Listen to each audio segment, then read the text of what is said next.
Cheryl has our scripture reading today. Okay. Today's reading comes from the book of Isaiah, chapter 9, verses 2 through 7. Hear now the word of the Lord. The people who walked in darkness have seen a great light. Those who lived in a land of deep darkness, on the light has shined. You have multiplied the nation, you have increased its joy. They rejoice before you as with joy at the harvest, as people exult when dividing plunder. For the yoke of the burden and the bar across their shoulders, the rod of their oppressor, you have broken as on the day of Midian. For all the boots of the trampling warriors and all the garments rolled in blood shall be burned as fuel for the fire. For a child has been born for us, a son given to us. Authority rests upon his shoulders, and he is named Wonderful Counselor, Mighty God, Everlasting Father, Prince of Peace. His authority shall grow continually, and there shall be endless peace for the throne of David and his kingdom. He will establish and uphold it with justice and with righteousness from this time onwards. Forevermore, the zeal of the Lord of hosts will do this. This is the word of the Lord. Thanks be to God. Friends, I want to interrupt before I carry on with my sermon. June, I saw your prayer, and I wanted to make sure that you knew that I saw it, and we will add it to our joys and concerns, and we will be praying for it. I'm sorry that I missed that. We'll be praying for Paul this week. The older I get, the more fixated I become on the concept of paradox. The more I go through everyday life, the more I see these opposites living together in harmony. That to be vulnerable is to be courageous. That our best moral teachers may be children. That social media connection oftentimes leads to disconnection. That to be a leader is to build leaders in others. The more I become a pastor, the more I think that our essential faith oftentimes are kind of in the same paradoxical tangle, that they're like two siblings living together in the same house. That Christ the King is the least of these. That God comforts the afflicted and afflicts the comforted. That God is a God of judgment and hope. And this paradox, this push and pull between judgment and hope, is precisely the thematic context for the book of Isaiah. And that's largely because of Isaiah's context and his political realities. The prophet Isaiah is probably the most well-known prophet in the 8th century. Sometimes people even call him the 5th gospel. He was prophesying a little bit after Amos, our friend whose words we read a few weeks ago, the ones of justice and righteousness flowing down, the ones that so inspired Dr. King's I Have a Dream speech. And like Amos, Isaiah inherited a very volatile political context, arguably even more so than our friend Amos. Not only had the northern kingdom and southern Judah split, but by this time in the 8th century BCE, there was a growing empire named Assyria that presented quite a threat to both the northern empire and southern Judah, where Isaiah was from. And at this time, the neighboring regions to Judah and Israel, Aram and Damascus, were forming a sort of coalition against Assyria in the case that they attacked. And they were begging Isaiah's people, Judah, to join their coalition.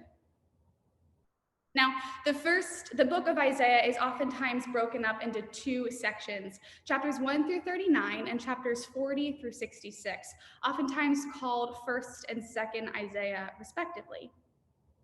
And 1st Isaiah, chapters 1 through 39, consists primarily of prophecies of judgment.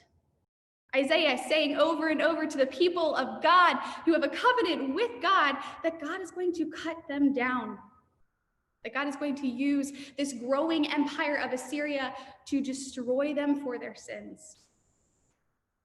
The first few chapters of this book, the ones that come before our text for today, consist primarily of Isaiah saying to the leaders of Jerusalem, which is the capital of the southern region, that God is going to specifically retaliate against their wickedness, their apathy to the poor, their injustice, their rebellion against God's covenant. In essence, Isaiah is screaming about the iceberg, that the Titanic is headed straight forward, yelling at the captains to turn the ship. And like any good poetic prophet, Isaiah uses exquisite imagery to get his point across. He says that through Assyria, the empire of Assyria, God is going to cut down the tree of Israel. God is going to burn it, leaving it charred. And then God is going to walk away from it like a forlorn stump in the ground. And then to make matters worse, he layers another prophecy of judgment straight on top of it, saying after Assyria rises and falls in power, another empire, that of Babylon, is going to come and conquer Israel. Now, we as modern day citizens of the United States, we can't even begin to imagine what it's like to be conquered. This notion of constant warfare, out of which Isaiah's oracles sprouted in the 8th century BCE, is to us a foreign concept a bit. There was, for nearly a century, constant international warfare in the regions neighboring northern Israel and southern Judah by the time that Isaiah was prophesying. And this constant warfare and battle is referred to in this text as a yoke. And ancient inscriptions actually found that many kings of old, many Assyrian and Babylonian kings at the time, would use this word to be a little braggadocious, to talk about the different lands they brought under their system of domination. And so we, as modern people living in the year 2020, it is almost impossible for us to understand what it is to live under the yoke, the fear of invasion, or the real presence of a foreign territory dominating us. And if we're honest to ourselves, we're a bit more like the empire than we'd like to believe. But herein lies yet another paradox. That though we cannot even begin to understand the yoke of incessant warfare, neither can we comprehend endless peace. Like the fact that we can't wrap our brains around a number as big as 1 million or 1 billion for that matter. Endless peace is something that we just can't conceptualize. It's something this world has never seen. And what's more, this concept of peace has been so misused and subsequently misunderstood that we don't even get peace itself. As Dr. King so pointedly wrote in one of his final manuscripts, the stages of history are replete with the chants and choruses of the conquerors of old, who came killing in pursuit of what they called peace. Alexander, Genghis Khan, Julius Caesar, Charlemagne, and Napoleon were akin in claiming to seek a peaceful world order, a world fashioned after their selfish conceptions. So when in this day I see the leaders of nations again talking peace while preparing for war, I take fearful pause. When I see our country today intervening in Vietnam, burning villages and rice fields in the very name of peace, I tremble for our world. I told the Bible study today that in our misunderstanding of peace, it reminded me of like the artificial flavor of a banana. You know, when you eat something that has the artificial flavor of banana and you know that it's not the real banana? We misunderstand peace, my friends. Even when we try and think about peace, it doesn't quite get at the thing itself. And nested inside the paradox that is our inability to conceptualize incessant warfare and everlasting peace is yet another twin siblings of paradox. As I mentioned earlier, the thematic context for the book of Isaiah is judgment and hope. Second Isaiah, the one I talked about earlier, chapters 40 through 66, consists primarily of this hope. And we can kind of see it sprinkled throughout First Isaiah as well, including our text for today, which is in First Isaiah. Isaiah, in the second section of this book, says over and over again that after the people of God go through exile and are attacked and conquered by the Babylonians, then God is going to usher in a new kingdom, a new Jerusalem. That from the dilapidated stump in the ground that was cut down and then charred, God will grow a new sprout of life that will bring an end to all violent empires because of the birth of this new king named Emmanuel. And so our text comes in like a loud trumpet. For chapter after chapter, Isaiah has been rebuking the leaders of Jerusalem, and then this text arrives. Oftentimes, we as modern Christians read this text around in the season of Advent. And we automatically think that it is Isaiah himself announcing the birth of Jesus nearly 700 years prior to Jesus' actual birth.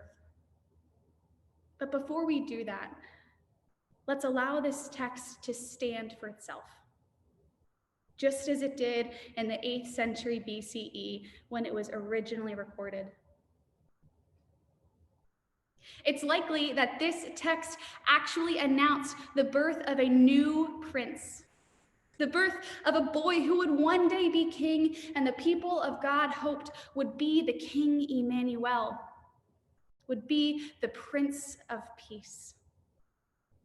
People think that this was actually probably happened during or immediately after one of the international wars that I talked about earlier.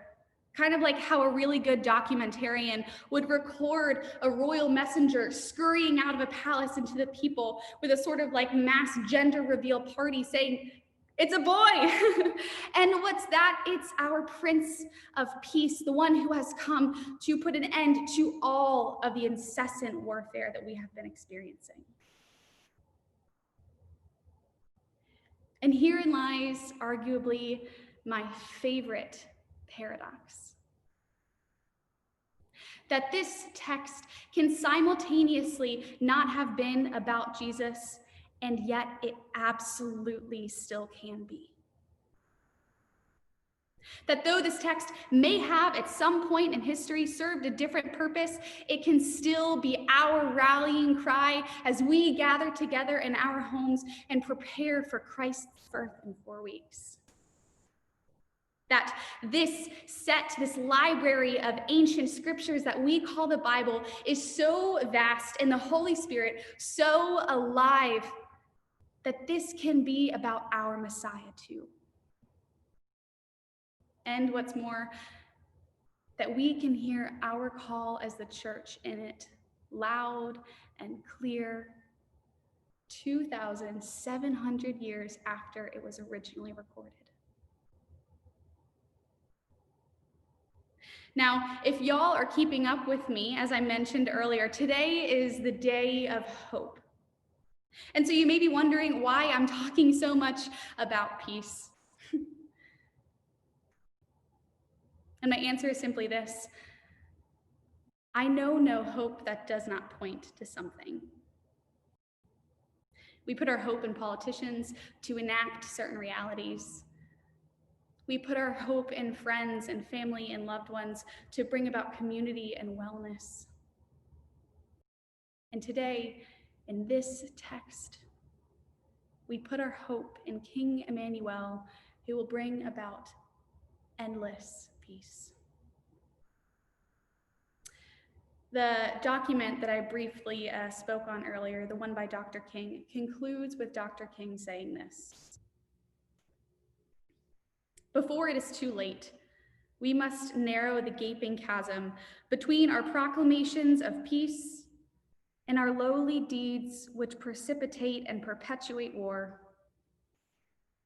One day we must come to see that peace is not merely a distant goal that we seek, but a means by which we arrive at that goal.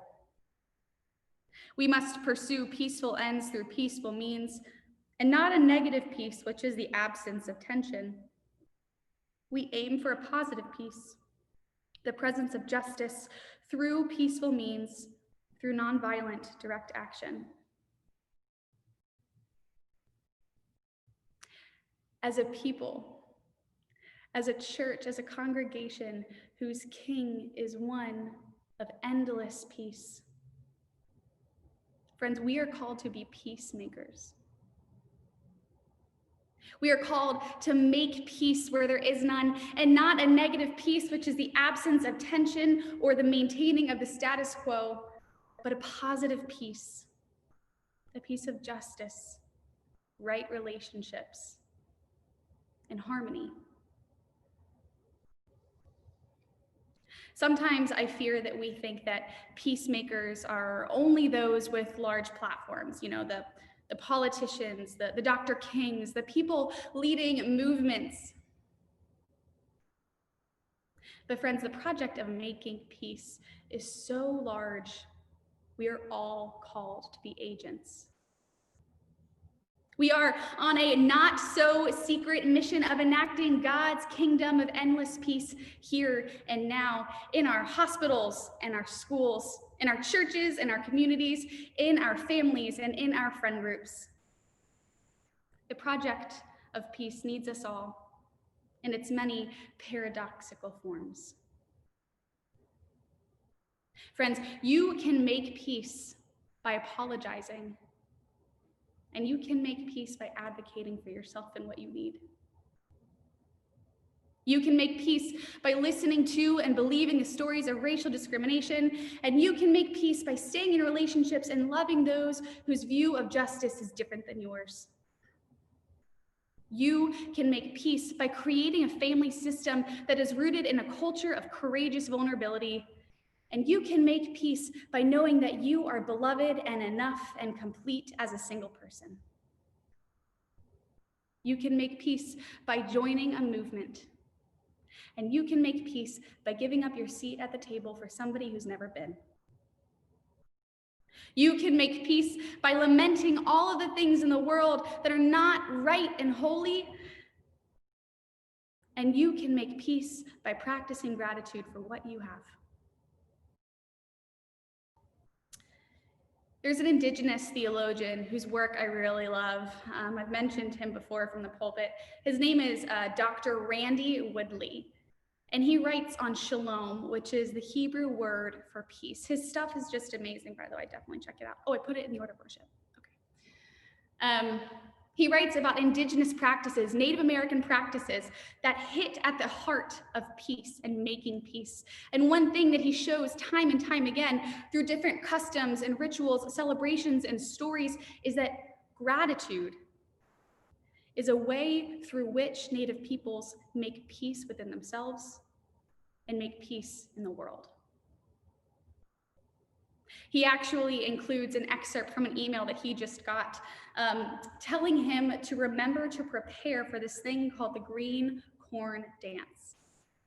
Now, a little bit of context, the Green Corn Dance is an annual festival that many different nations across this country, Indigenous nations across this country, practice every single year as the corn is harvested in the fall.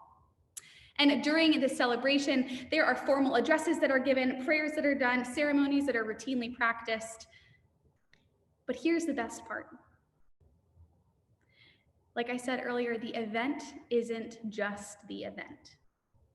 The Iroquois and the other nations that practice this, they believe that in order to participate fully in the event that is the green corn, you have to prepare. Dr. Woodley included an excerpt of an email that he got that reminded him gently to do these preparations. The email said, "Reminder that our houses are to be cleaned so that our clan may be visited and feel welcome. Gifts of your extra or excess are given away. If you have more than one of anything, any duplicated item, you give it away before green corn starts, preferably to someone who doesn't have that item. Extra food is shared with those who need it. Debts are paid, and those who have grudges seek to end them before green corn begins." Somebody in our Bible study this morning said that Advent was so special to them because every year they needed to re-invite the Christ child into their lives. As I prepared to read this second section of this email, that struck me as very eerily similar to the Iroquois' practices. Here's the rest of the email. As a reminder, the green corn dance is a time of celebration. So to make room for that, we prepare with a time of reflection and contemplation. We are to prepare our calendars, clear off time to celebrate this event correctly by planning ahead. We are to prepare our bodies. Medicine is taken, bad habits dropped. We are to prepare our minds, start choosing to do what is right. We are to prepare our hearts, begin shedding ourselves of all that might tempt us to be miserly. So friends, may we follow suit. May we, as one congregant said earlier, re-invite the baby Christ into our lives and heed the wisdom of the native peoples and their season of preparation. We are to prepare our calendars to create peace by making time to give our extra away. We are to prepare our bodies to create peace by allowing the soft animal of our body to love what it loves. We are to prepare our minds, create peace by narrowing the gap between our proclamation of peace and the lowly thoughts we have and words we speak, which perpetuate war. And we are to prepare our hearts, creating peace internally by bringing our full selves to God in prayer, the God whose kingdom is one of endless peace. Friends, we are agents of peace. We are called to peace, making it where there is none, so that when our King makes the most outrageously paradoxical entrance into the world as a screaming, crying baby, we are ready. Amen.